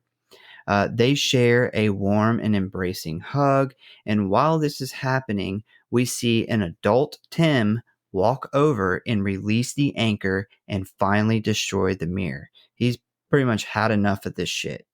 And once the anchor swings down, Tim is shocked to see that it has hit the adult Kaylee in the back of her head, killing her. Tim slowly realizes that this is not a trick by the mirror. He has killed his sister with his attempt to destroy the mirror. The police arrive and view the camera footage, which shows Kaylee standing in front of the mirror and Tim walking over and releasing the anchor and killing her. Tim is then arrested and placed in the police car as he screams, "It wasn't him, it was the mirror."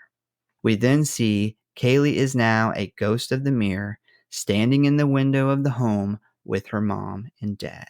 And that is the end. The mirror wins again.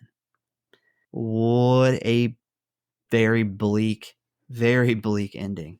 Yeah, I love it. I thought it was a great ending. But yes, very grim, very bleak. And you find out that he did actually call 911. They were outside. Mm-hmm. And the mirror tricked them and tricked him into killing his sister. I think he's now got to live with this torment for the rest of his life. So this is the second time he's escaped the mirror and survived, but now he has the torment of killing his sister for the rest of his life. So although he lived, he's going to go to jail. He's got that crack forever. He's going to live in prison. And he's probably going to live in a mental facility for the rest of his life with that. And I think it's kind of symbolic that Tim was the one to cause the crack, and the only crack that's ever been able to be put in the mirror. And this was kind of almost... You mean Alan? Alan, yes, but Tim, Tim that essentially took the golf club and knocked the gun out and was going to shoot.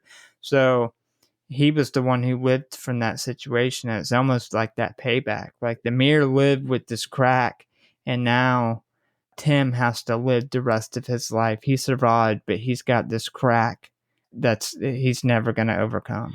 Yeah, it's very much killing him would have been easier on Tim than what he's going through now. It's the ultimate payback. Yeah, what a fucking bastard mirror. Yeah. This thing is terrible. The mirror could have easily just allowed them both, the timer to go off and then both to get hit. but instead of doing that, he essentially, or not he, the mirror essentially allowed Tim to live. What a motherfucker, man. Yeah, one thing, and I can't wrap my brain around it at the moment because it's just so much thinking. But one interesting thing is, so kid version of Kaylee is the one standing at the mirror, but in real life, it's the adult version of her standing at the mirror. So it's almost like, they're playing both parts of this timeline. Like they're experiencing both of these things, because when we see when we get to the end where everything's kind of mixed around, when we see these scenes in the past, we don't see like Tim standing in the corner watching a young version of him and a young version of Kaylee go through this. They're experiencing it, and they're just kind of hopping back and forth. And you even see a couple scenes where you have like adult Tim and child Kaylee, or adult Kaylee and child Tim together in the same scene. Yeah. And you're just like, is this like one of those things where it's just was always meant to be?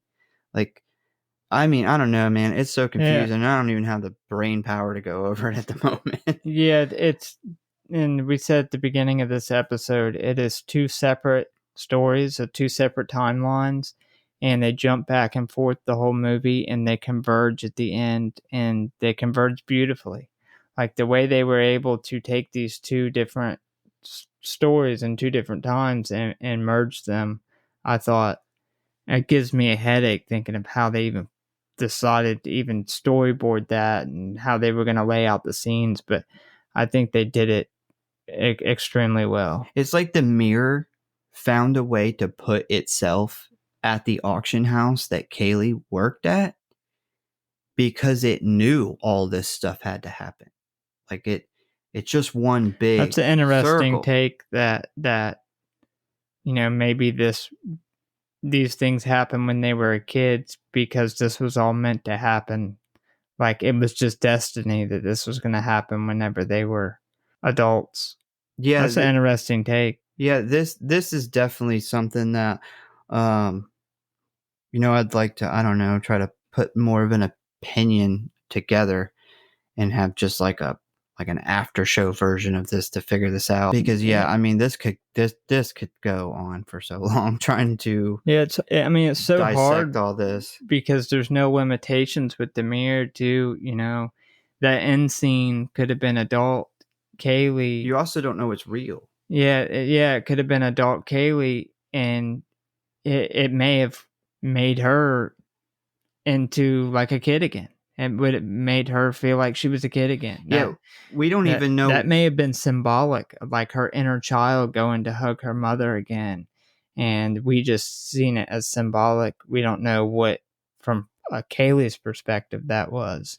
Yeah, one of the biggest problems with all this stuff with this movie is a lot of movies will, you got the characters are going through stuff and seeing stuff, but most of the time what we're seeing on screen is always what's really happening. In this movie, we don't know if what we're seeing is... Yeah, the characters don't know what the fuck they're... No, this movie does a good job of putting you in the place of the characters in the movie, because we have sat here and talked about multiple things, which, is it this way or is it this way? I mean, some of the stuff we have different opinions on of what we think we're looking at and the evidence that we have. And this movie, we don't know what, we can't really tell what the mirror is making up and what it's not all the time. Sometimes you can, but a lot of times you can't. The mirror, regardless, is a bastard. And I will say, though, it's good. Like, the mirror's good at what it does. Because there's multiple things in this movie where they get put in situations where I'm like, damn, well, I don't know what the fuck I would do. I'm going to blow your mind about this mirror here in a minute. And I mean, this becomes an even more of a mindfuck thing. So the definition of the word Oculus is made up of kind of three different things. One, a circular or oval window. Two, a circular opening at the top of a dome. Or three, an eye. Thought that was interesting, considering that he named this movie that, but that's not what this mirror is called. This name is not in this movie at all. So obviously it has something to do with the definition. Yeah, that's interesting. Yeah. Because it's the Lazarus glass is what the mirror's actually called in the movie. So after Kaylee, and I remember I said, hey, hold on to these couple sentences because I had a light bulb when I was writing it. Remember that earlier? Mm-hmm. And we talk about, this is the scene I'm talking about, is when she has the nightmare and she walks up to the mirror and she gets like kind of right in front of the mirror. And then her father Alan comes up behind her and grabs her and slams her into the mirror. Remember? So after Kaylee has a nightmare in the beginning of the film, the last shots show her lying face up with her hands crossed over her chest like a corpse, foreshadowing her eventual death. Now, I wanted to add on to that, of that same dream that she has that foreshadows her death. I think it foreshadows it even more because that's how she dies, is getting the anchor hitting her in the back of the head and pinning her against the fucking mirror. Into the mirror, yeah. Yeah. So I think this dream that she sees is almost like a warning of, if you bring this mirror back into your life, here you go. And this was one of the early things I had in my notes. Had I known this mirror's power, and I had been through this as a kid, and then researched it and found out all the people who never escaped, it's killed everybody who's ever had it, there's no fucking way in hell. I would just let it go. Oh, I would just let it go. There's no way. I can't fight this thing. Obviously, I don't have magic. Even after even if you were, after the stuff that happened when you were a kid, when you learn the history of it, like once I learned the history of what it was actually capable of, there's no way. Because they didn't really experience much of the mirror as a kid. They watched their parents go through it, but they weren't seeing visions and stuff. So I could see her thinking that they were going to destroy it and take it out. But then, and reading all the history of it, there's just no fucking way. Yeah, once I came across this fact about this dream foreshadowing her eventual death, they don't actually talk about what happens in the dream. They're actually talking about how she's like laying on the bed or whatever. But then as I was writing it, I was like, wait a minute, that's how she dies in the end of the movie. I mean, it's not her father, but... No, but she gets pinned into the mirror face first. I mean, the dream can't show her that a fucking anchor that she's built is going to... I mean, that'd be way too obvious, but yeah, I thought that was really cool. That is. If Mike Flanagan had agreed to do the film in a found footage style, this film would have been backed by a studio as early as 2006. So he held out for a long time because he didn't want to do found footage. Like every studio wanted it to be a found footage movie, which I think would have been a mistake. I you know what? I trust Mike Flanagan. If he thought it was a mistake, then I agree with him. Mike Flanagan for president. Yeah, the dude is a fucking phenomenal writer. I mean, he's an amazing storyteller. I agree. I agree with that. If he says it, I agree. I don't hate found footage. I think that found footage is cool most of the time. But this movie wouldn't have been... I would love to see, I don't know, like the footage that they shot on the cameras in the movie, like as an extra, like a DVD extra, Blu-ray extra. I could watch some of this story go in found footage, but the main movie itself, no, not a found footage movie. It would have been so hard to do as a found footage movie because so much of the stuff that's happening isn't really happening. Well, the camera wouldn't be picking a lot. So how do you found footage the going back in time shit? How would you found footage or that? Like the her biting the apple, like what a camera would have actually caught was just her biting into an apple and then just making a weird face like she thought she just bit in the glass, but the camera wouldn't pick that up. Like, how would you convey these things? Like, this movie does such a good job at putting you in the spot where you don't know what's real and you don't know what's fake. because everything's happening at once. But if it was found footage, it would only pick up what was actually happening. So how would we see these things that aren't actually happening, but that the characters are seeing, that we're seeing as an audience?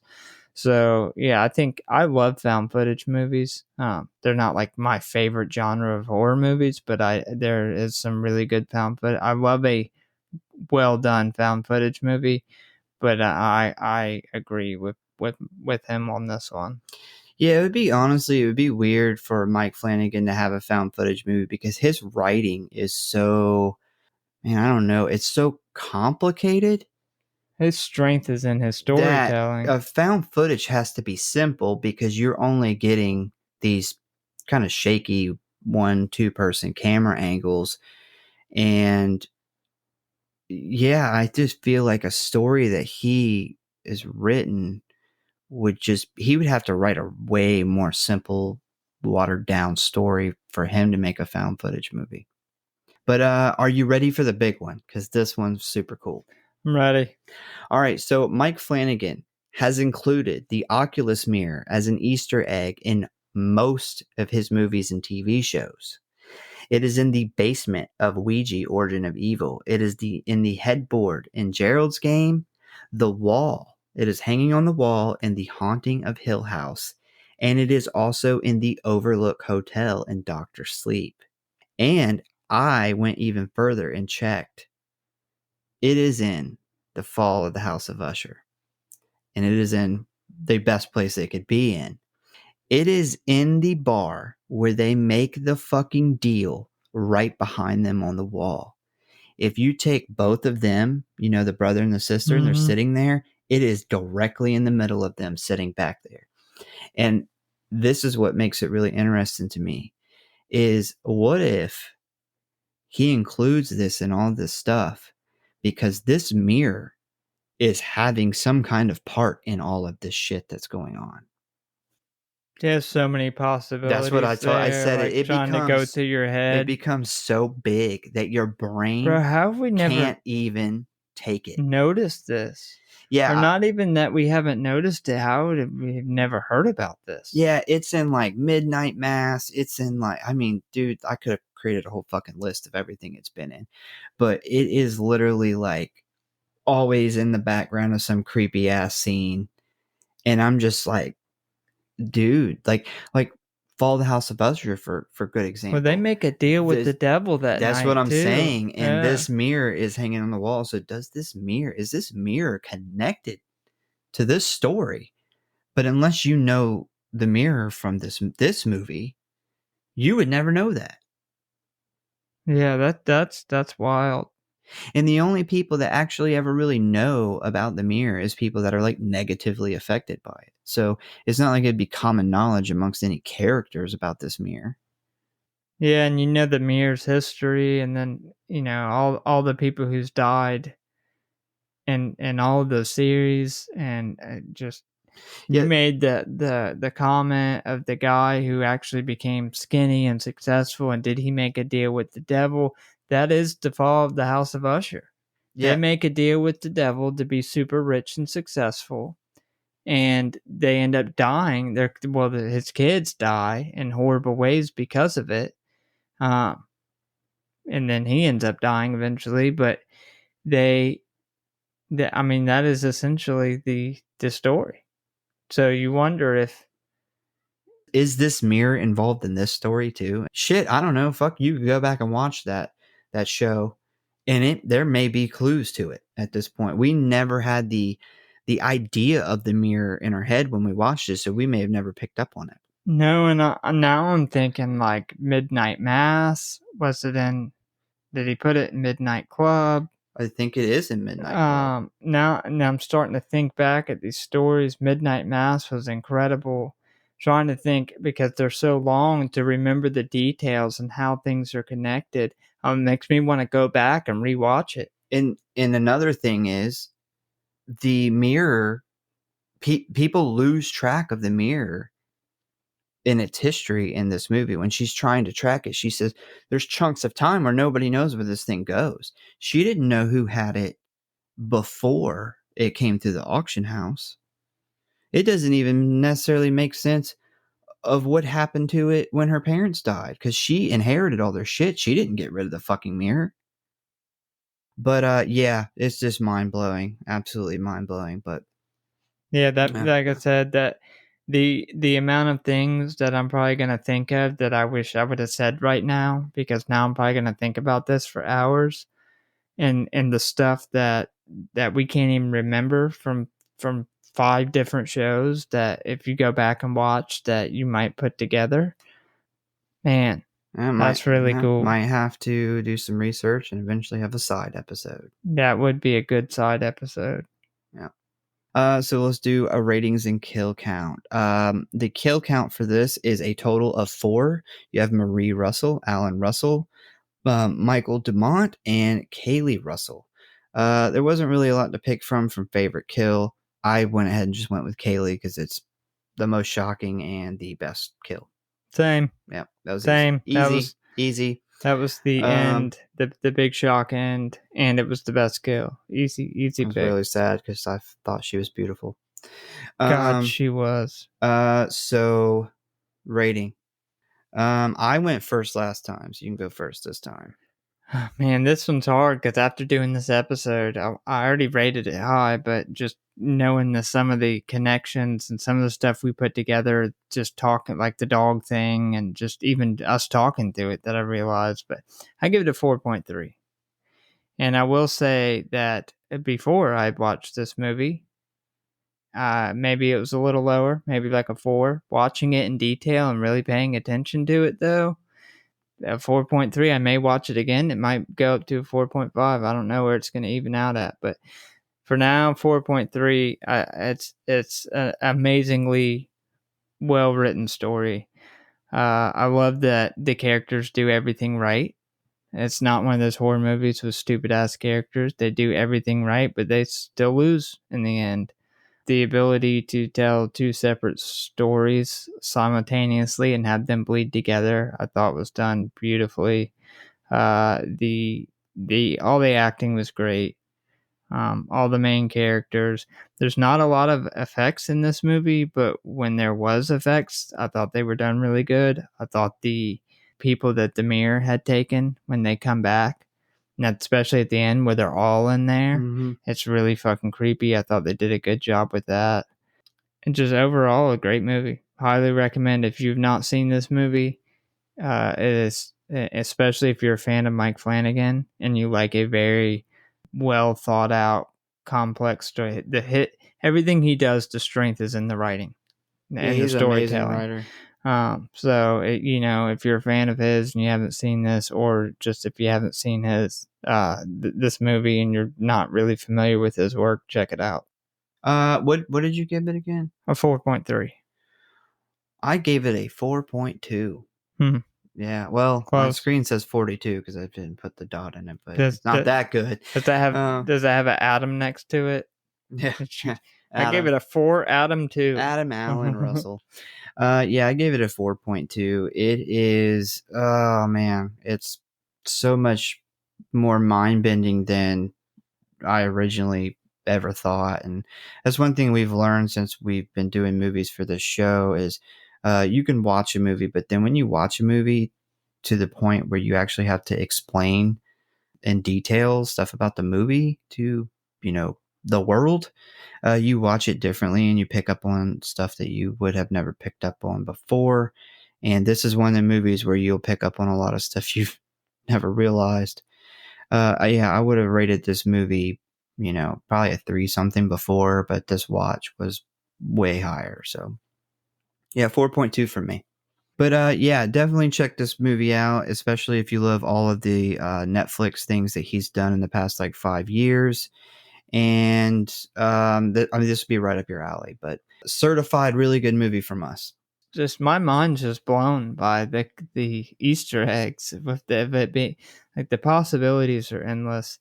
I swear to God, man, we're gonna start a petition for Amazon to do a mini series on the history, not the history, but just some of the people who've had this mirror. Thank you guys for checking us out, and we hope you enjoyed the episode. Remember to follow, like, subscribe, whatever you're listening on. They do a bunch of different stuff. Hit us up on the social media, of course. And you got any last words? I don't have anything this time. I didn't prepare. Just mirror on the wall. Mike Flanagan for president. I'd vote for him.